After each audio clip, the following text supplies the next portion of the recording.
जी, दिल्ली से राधा राधा शिव। राधा वल्लभ श्री हरिवंश। प्रभु, मैं एक वैष्णव हूँ। मन मस्तिष्क में एक उलझन है कि प्रभु की वास्तविक शरणागति। आपने परिचय दिया, मैं वैष्णव हूँ, तो आप वैष्णव चिन्ह क्यों नहीं धारण किए? आप केवल प्रश्न करते, आप ये अपना परिचय न देते, हम प्रश्न न करते आपसे। आपने कहा मैं एक वैष्णव हूं, तो वैष्णव चिन्ह क्यों नहीं धारण किए? ऑफिसर के पास अगर कोई सरकारी आदमी जाता है, टोपी बिल्ला से जाता है। अगर आप ये परिचय नहीं देते कि मैं किसी से नहीं कहता, अगर आप साधारण प्रश्न करते, उसका उत्तर लेते। आपने पहले अपना परिचय दिया कि मैं एक वैष्णव हूं, अभी फंस गए आप। आपने वैष्णव चिन्ह ही नहीं धारण किए। क्या आपको गुरु ने वैष्णव चिन्ह नहीं दिए? अब आप प्रश्न कीजिए। प्रभु, मेरे मन में एक उलझन रहती है कि प्रभु की पहली वास्तविक। बात, गुरु आज्ञा से नहीं चलोगे ना, तो एक उलझन क्या, वो उलझन का स्वरूप ही बैठा हुआ है मन। एक उलझन है, एक हो, अभी हम शांत कर देंगे। उसकी उलझन शांत तभी होगी, निज सुख बिन मन होई कि थीरा। जब तक भगवदानंद में आंसू नहीं बहाओगे, तब तक मन निर्मल नहीं होगा। परमानंद की अनुभूति गुरु आज्ञा पे चल। आजकल भैया सब मनमानी आचरण कर रहे हैं। प्रश्न ब्रह्मानंद के करते हैं, प्रश्न सीधे वेद के पार ऊपर ऊपर वाले उपनिषदों के, वेदांत दर्शन के। वो आचरण मनुष्यता के भी नहीं रह गए। बुरा लगेगा, आचरण नहीं है तो फिर तो केवल वाणी के बोलने से कोई बात नहीं बनती। नाम जप कीजिए, गुरु आज्ञा पे रहिए, प्रभु के दासत्व से युक्त रहिए, अभी सुख मिल जाएगा। सुख छाती फट जाए अगर गुरु कृपा से संभले ना, हृदय गति रुक जाए, ऐसा भगवान सुख समुद्र है।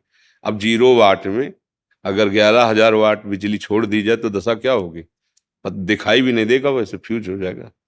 ये प्राकृतिक सुखों में ही मतवाला होने वाला हमारा हृदय परमानंद में फट जाए, इसकी ताकत नहीं। इसीलिए मंत्र, नाम, गुरु सेवा, गुरु कृपा, आचार्य कृपा और दुख सुख दोनों मिलते मिलते इतना मजबूत कर दिया जाता है हृदय, तब वो उस आनंद के सहने योग्य होता है।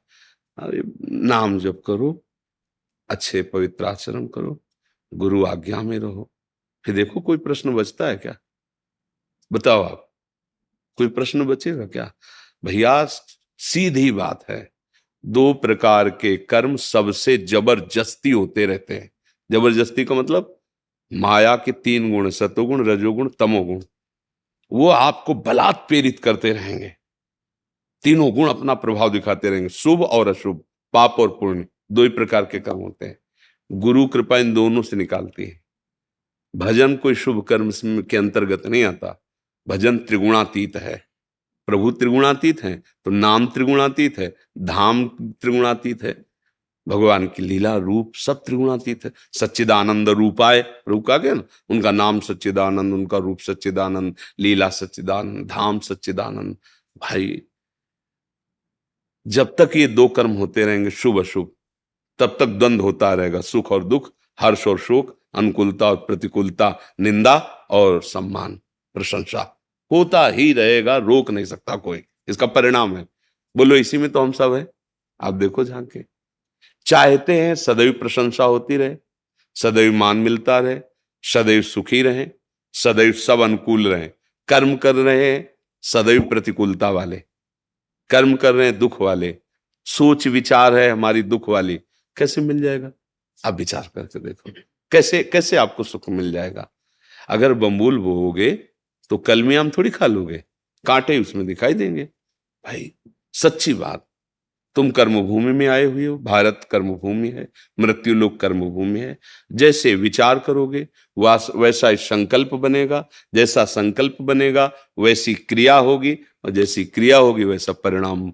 अवश्यमेव भोक्तव्यम कृतम कर्म शुभाशुभम। बस मन को अगर शांत करना है तो एकमात्र भगवान के भजन से शांत होगा। सब करके देख लो।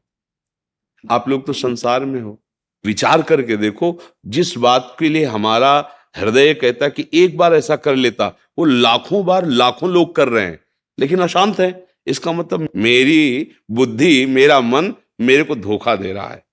तो अब बताओ, बिना भजन के मन आज तक किसका शांत हुआ है? सब भोग भोग लो।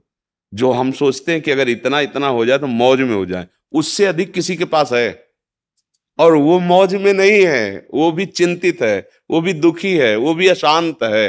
मतलब आप लोग तो शायद ऐसे लोगों से ना मिले हो, अब अपने तो बचपन से बाबा जी रहे, तो ऐसे ऐसे लोगों से मिले ना, 20-20 कारें उनके साथ चल रही हैं सब, और आके जब बैठे एकांत में सबको बाहर कर दिया, फिर जब रो के बोले ना, तब अंदर से हंसते थे कि हाँ, हमारे शास्त्रों में जो ऋषियों ने कहा है वो सही कहा है। गोस्वामी तुलसीदास जी सरल भाषा में कह रहे हैं, तब लगी कुशल न जीव कहूं, सपने हूं मन विश्राम, जब लगी भजत न राम कहूं, शोक धाम तज काम।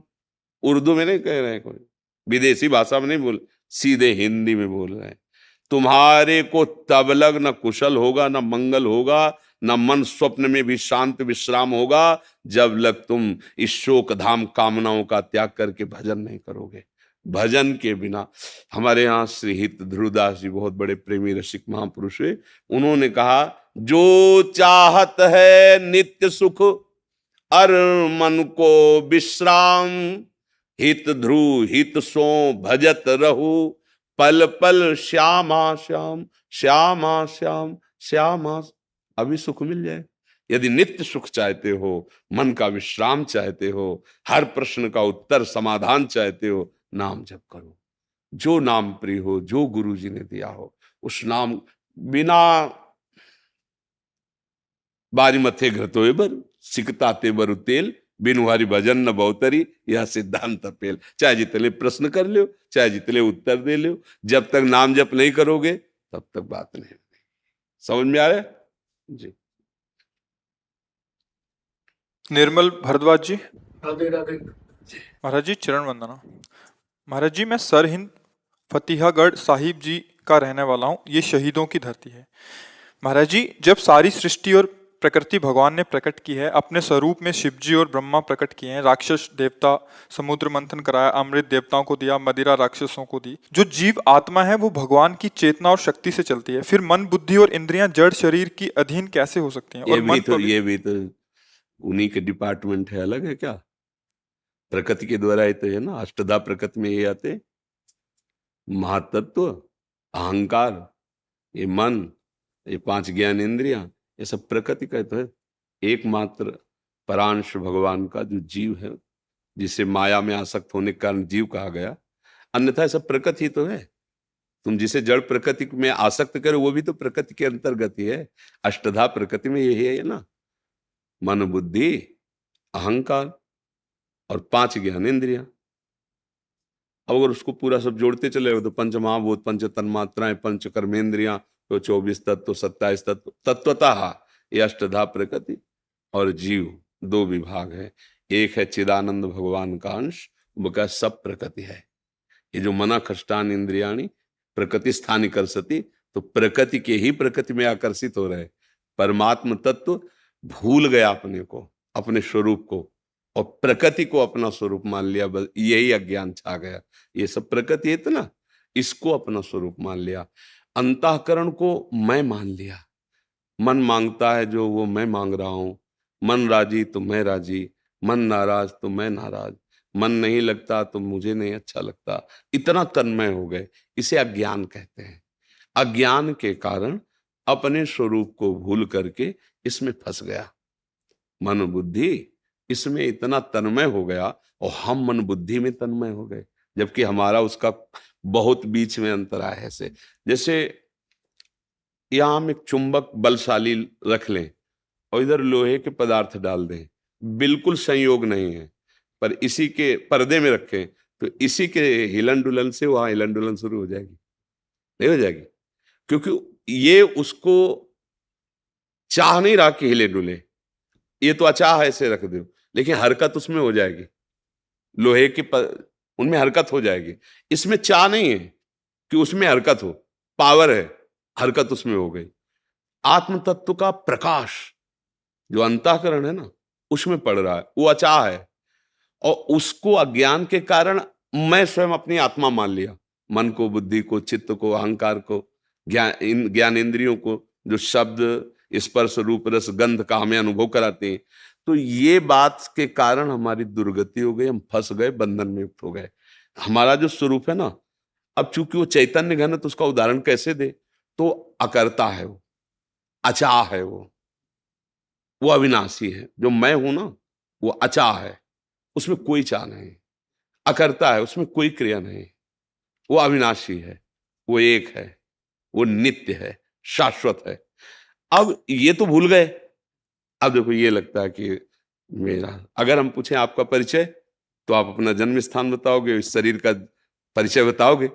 आप परिचय अपना भूल चुके ला। शीशा में देखते हैं तो हम ये थोड़ी देखते हैं कि ये शरीर हमारा एक कपड़ा है, हम तो अलग है ना। नहीं नहीं, हम ही, हमारी आंख, हमारी कान हो, और दिन में 100 बार शीशा देख के और अहंकार पुष्ट करते कि मैं यही हूं। यही भूल हो गई है। उसी आत्म तत्व के प्रकाश से सारी हलचल हो रही है। जैसे वो फिल्म में देखने जाए ना, तो पीछे से वो फोकस पर्दे पे पड़ता है, और पर्दे में कुछ नहीं, पर हाथी घोड़ा रेल लड़ाई झगड़ा मित्रता शत्रुता सब वो इसमें दिखाई दे रही है, कुछ नहीं। ऐसी ही माया के त्रिगुणात्मिका पर्दे पर उस परमात्म तत्व का, सबकर परम प्रकाशक जो है, उसका प्रकाश पड़ रहा है। उसी से सब खेल हो रहा है, हो कुछ नहीं रहा है। पर्दे में गोली चल रही क्या? मरा क्या कोई? 1-2 लाश मिली क्या पर्दे में? और हजारों मारे जा रहे हैं, खेल हो रहा है, पर्दे में हो रहा है ना। कुछ नहीं है, 0/0। ना कोई व्यक्ति है, ना कोई वस्तु, ना स्थान है, ना झगड़ा है, ना मित्रता है। उमा का हूं मैं अनुभव पुला, सत हरि भजल, जगत सब सपना। समझ रहे ना? ये बिना भजन के अज्ञान ले जाएगा, इसीलिए घूम के बात वही आ गई। भजन जितना नाम जप करोगे तो मन बुद्धि पवित्र होंगे। तो अब जैसे जल पवित्र हो, तरंगायमान ना हो, निर्मल, तो हम अंदर क्या है देख लेंगे ना जल में। ऐसे ही हमारा जब हृदय पवित्र होगा, तो ये प्रकाश कौन दे रहा है, कहां से आ रहा है, वहां दृष्टि गई। जे वो सन्मुक्ता असली तभी मानी जाती। जे ही वो देखा कि अरे ये सब कुछ तो प्रभु से हो रहा है, तो अब जो मैं अंतःकरण का था ना, वो लय हो गया उसमें। अब मैं नहीं रह गया।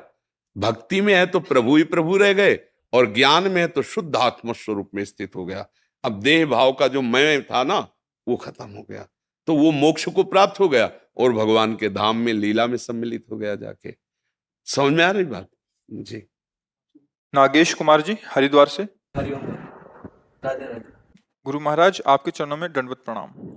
महाराज जी, सनातन हिंदू धर्म में विवाह के पश्चात पुरुष के पुण्य का आधा भाग स्त्री को मिलता है, जबकि स्त्री के पाप का आधा भाग पति को मिलता है। जैसे उसी में श्लोक में उद्याने च मद्यपाने राजद्वारे पिता गृहे बिना आज्ञा न गंतव्यम वरयाचति वरांगना, ब्याह में जो वचन भराए जाते हैं। बात यहाँ है कि जब पाणी ग्रहण करते हैं तो दोनों मित्र होते हैं, भाव वहां होता है। अब शरीर 2 होंगे और उनके कर्म 1 होंगे। हम दोनों सलाह से जो भी कार्य करेंगे धर्म में करेंगे, और दोनों धर्म के प्रताप से भगवान को प्राप्त करेंगे। उसका भाव केवल है, कोई भी आप मनमानी आचरण नहीं करेंगे। बिना हमारी अनुमति के आप किसी घूमने जंगल, ऐसे पिता के भी गृह में या राज दरबार में, या जहां कोई मदिरा पिए बैठा हो मद्यशाला आदि के पास, बिना हमारे सानिध्य के आप नहीं जाएंगे। ऐसे हो, बिना आप हमारी अनुमति के धर्म नहीं करेंगे। जो धर्म का कार्य करेंगे उसमें आप हमसे सलाह लेंगे। ये उसमें इस तरह की बातें कही गई है। उसका तात्पर्य कि हम 2 शरीर देखने में रहेंगे, लेकिन हमारी रुचि, हमारा भाव एक ही रहेगा। अब अगर आप इस संकल्प से अलग हैं तो फिर आप पति पत्नी हैं ही नहीं, केवल नाटक हो रहा है। अगर आप वास्तविक पति पत्नी हैं तो जो आप दोनों की सलाह से सत्कर्म या जो भी त्रुटि होगी, तो दोनों है ना, देखने जैसे 2 हाथ हैं, ये कुछ करे ये कुछ करे तो आपको फल अलग अलग थोड़ी मिलेगा कि भाई उसने तो बाएं नहीं किया है तो दाएं नहीं किया। भोक्ता तो हम ही बनेंगे ना, हाथ हमारे दोनों। ऐसे पति पत्नी को, अर्धांगिनी पत्नी को कहा गया है कि आप दाहिनांग वो बामंग के समान है। दोनों मिलकर के, जैसे गाड़ी के 2 पहिए चलते हैं तो लक्ष्य एक ही तो होता है। ये थोड़ी कि बायां कहीं और ले जाएगा, दायां और कहीं ले जाएगा।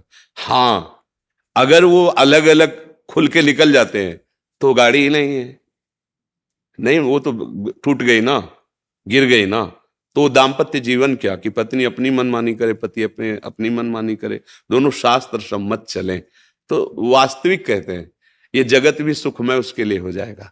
दोनों धर्म से चले, प्यार से चले, और ये पत्नी पातिव्रत धर्म धारण करे और पति पत्नी में केवल अपना भाव, जो संसारिक भाव मान लो काम भाव है, वो केवल अपनी पत्नी में, और सीमित होकर के दोनों धर्म से चले, भगवत प्राप्ति के मार्ग में अग्रसर हो जाएंगे। पर जब गर्लफ्रेंड और बॉयफ्रेंड पहले से ही बन रहे हैं, तो इनमें पातिव्रत धर्म आएगा, इनमें एक पति निष्ठा आएगी, उनमें एक पतिव्रत का भाव आएगा, या पति एक पत्नी से अपने जीवन का प्यार दे देगा क्या? तो सब नष्ट ही हो रहा है। तो हमें लगता है लिखे ही रह जाएंगे ग्रंथ की बातें, धारण करने की योग्यता तो हमारी नई पीढ़ी पहले ही खो दे, नहीं खो दी। सोचो, जैसे पवित्र वस्त्र पहन करके ही यज्ञ किया जाता है, ऐसे ये शरीर वस्त्र है, इसको तब तक पवित्र रखना है जब तक ये दाम्पत्य जीवन का संकल्प न बन जाए। पर ऐसा हो रहा है क्या? है? कहाँ हो रहा है? आप बताओ ना, कहाँ हो रहा है? छोटे छोटे बच्चे, छोटी छोटी बच्चियां वैसे ही मन संसार में आसक्त है, और ये सब नए वातावरण ने जो मिटिया मेट कर दिया। अब क्या बताना, आप लोग तो संसार में हो ही ना, फिर क्या? अब ये बातें केवल केवल बातें ही रह गई है। ये तो कुछ आदमी होंगे जो ब्याह करवाते होंगे पंडित जी से,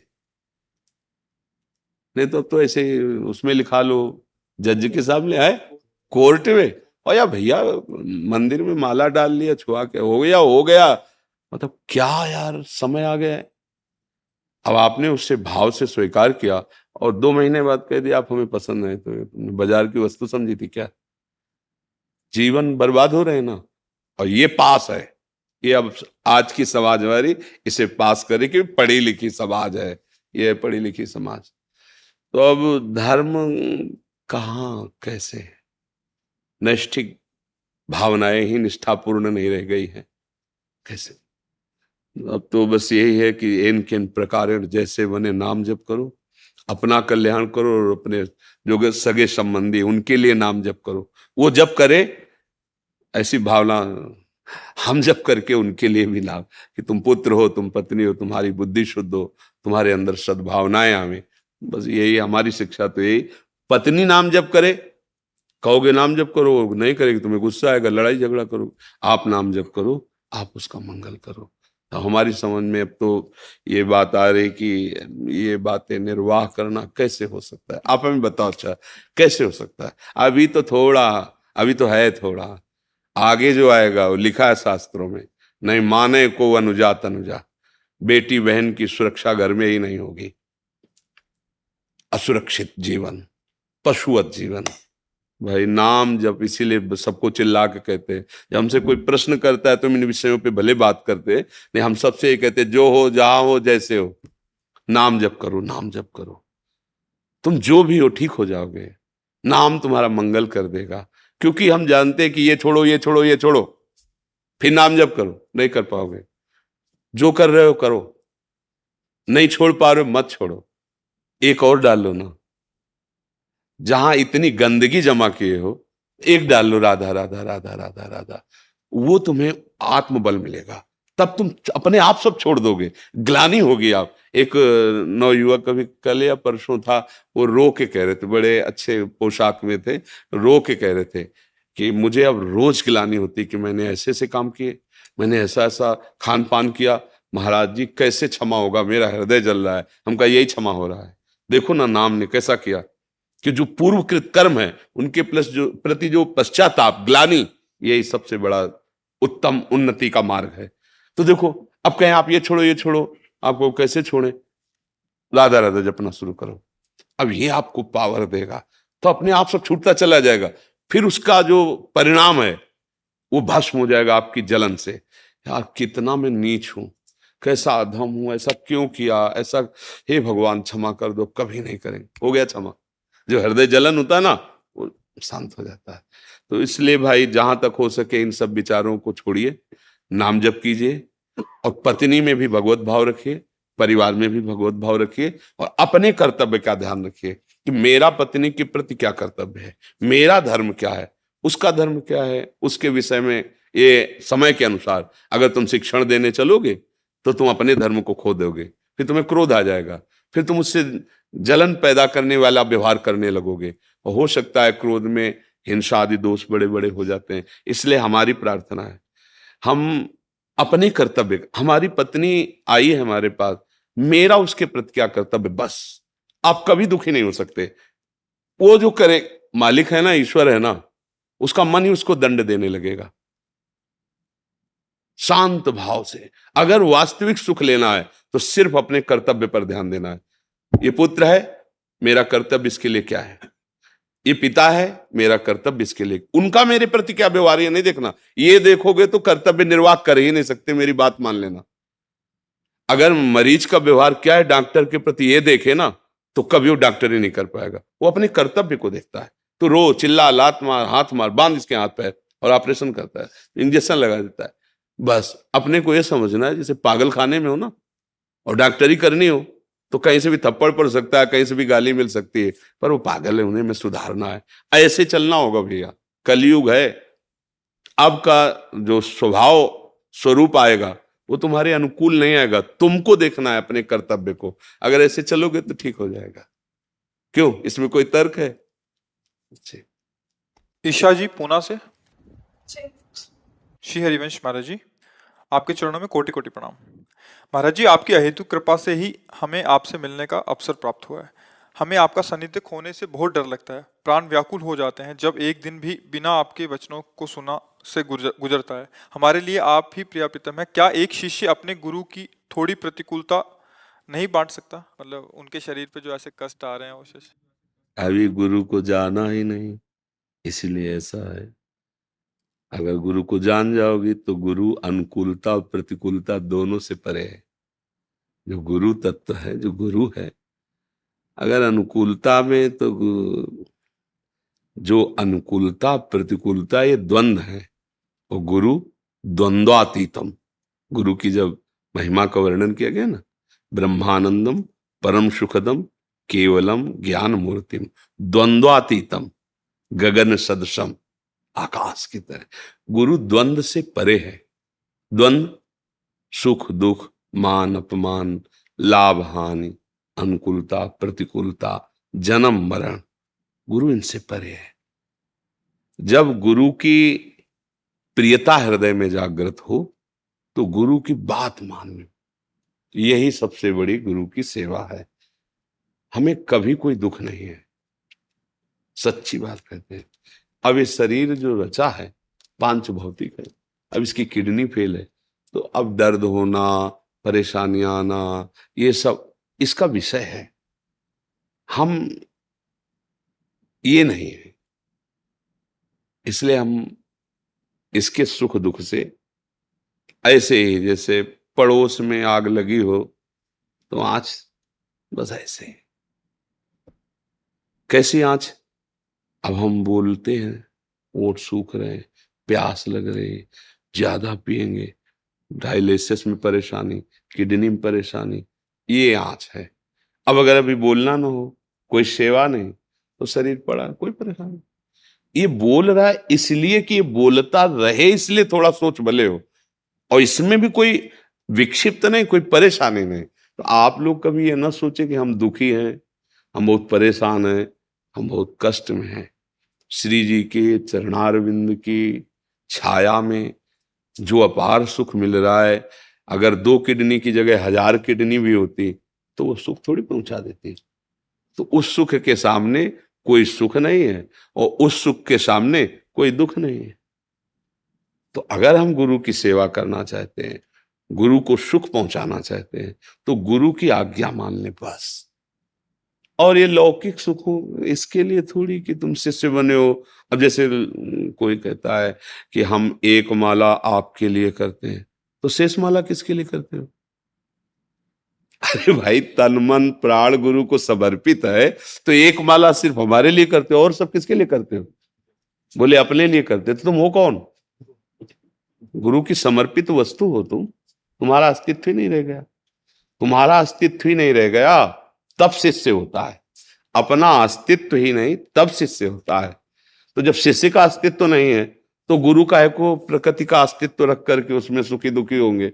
जो जिनके प्रभाव से जो उनकी शरण में आवे वो अपना अस्तित्व खो देता है और सच्चिदानंद तत्व को प्राप्त होता है, तो उनको कौन सा दुख सुख होगा।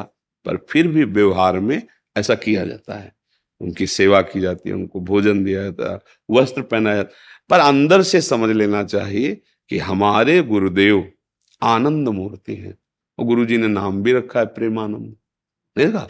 तो प्रेमानंद को फिर कोई दुख दे सकता है क्या? हाँ, तो इसलिए हमारे दुख बांटने वाली बात ही नहीं, हमारे पास है ही नहीं दुख, है ही नहीं दुख। बोले किडनी हो, ये सब ये शरीर का है, ये तो कभी भी छूट जाएगा, कभी भी किसी का भी ऐसा, ये मृत्यु लोक है ना भाई। देखो इसका पक्की बात, इसका कोई भरोसा नहीं है किसी के भी शरीर का। हमारी किडनी फेल है तो हम चल रहा है 15 16 18 जो वर्ष हो गए। तो ये कितने ऐसे जिनकी किडनी ठीक है 18 मिनट में चले जाते हैं। कोई किडनी फेल होना या किडनी ठीक होना ये खास बात नहीं, खास बात है बुद्धि का प्रभु में समर्पित हो जाना। अब आनंद है, चाहे जब शरीर छूटे, चाहे जहां जो जीवन का काम है ना वो काम हो गया, अब आनंद है। अब कोई भय नहीं, कोई परेशानी नहीं। जैसे ये शरीर को पार होना है वैसे उस समय पार करवा देंगे। तो इसलिए हमारे को यदि सुख देना है तो राधा राधा राधा राधा। हम जब आपको देखेंगे आप संयम से चल रहे हैं, अच्छे आचरण कर रहे हैं, कोई नशा नहीं कर रहे, नाम जप कर रहे, तो हमें लगेगा कि शरीर को जो श्री जी अभी रखे हुए हैं सार्थक हो रहा है। 10 लोगों को 100 लोगों को सुख मिल रहा है, बस इस शरीर की सार्थकता यही है। बकाया हमें कोई दुख नहीं, हमें कोई इस संसार के जैसे आप प्रणाम नमस्कार हो, इससे कोई सुख नहीं। हम वहां से ना स्थिति होने पर भी चलते हैं। मना, इन्होंने 2 दिन के लिए अनाउंस कर दिया था 2 दिन नहीं आएंगे, हम नहीं रुक पाए।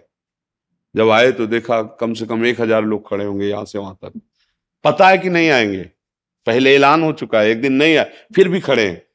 तो जय पर जय कर सत्य सनेहु सोते ही मिले न कर, हम नहीं रुक पाए।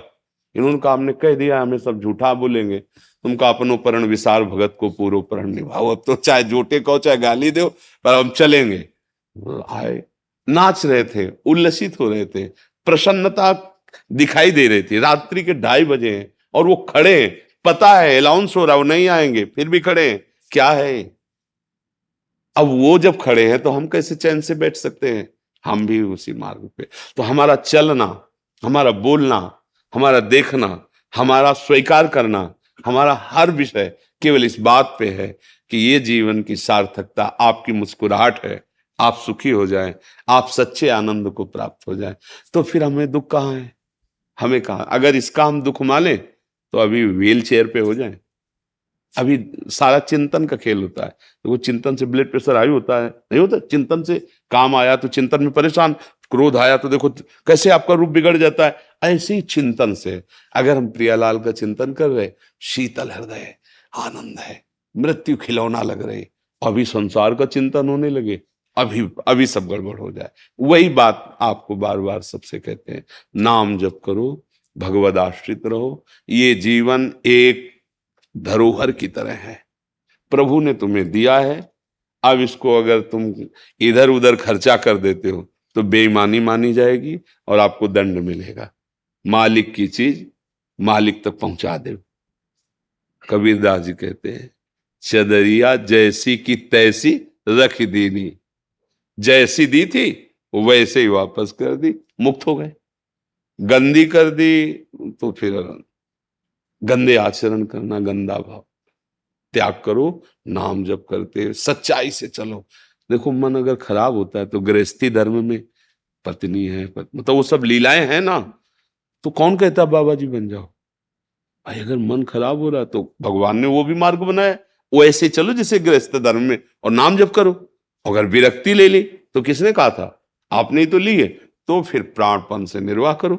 2 मार्ग हैं हमारे प्रभु के, तो कच्चे मत रहो। इधर चलो तो सच्चे रहो और इधर चलो तो सच्चे रहो, भगवान मिल जाएंगे। दोनों मार्ग जाते एक ही जगह है। जहां हमें जाना है वो आनंद समुद्र भगवान है, प्रिया प्रीतम है, दोनों मार्ग से हम पहुंचते हुए हैं, चाहे गृहस्थी से जाए चाहे विरक्ति से। कमजोर मन है, नहीं चढ़ सकते तो गृहस्थी में चलो, उसमें तो सब सुविधाएं हैं, पर चलना भगवान के पास ही है, ये ध्यान रखना। वो तुम्हारा घर नहीं, वो तुम्हारा परिवार नहीं, वो साथी मिले कुछ समय के लिए तो, क्योंकि तुम अकेले नहीं रह सकते। अगर विरक्त हो तो केवल भगवान के तरफ। अगर ये बातें समझ में आ जाए तो अभी आनंद है। जाना सबको है, कोई तुम्हारा नहीं है, कोई तुम्हारे पास नहीं टिकेगा, तुम्हारा शरीर भी तुम्हारे साथ नहीं टिकेगा। केवल आए हो अपना काम बनाने के लिए, बना लो तो बना लो और बिगाड़ लो तो बिगाड़ लो भैया। राधा वल्लभ लाल। सबसे प्रार्थना है, सब प्रश्नों का एक उत्तर, राधा राधा राधा।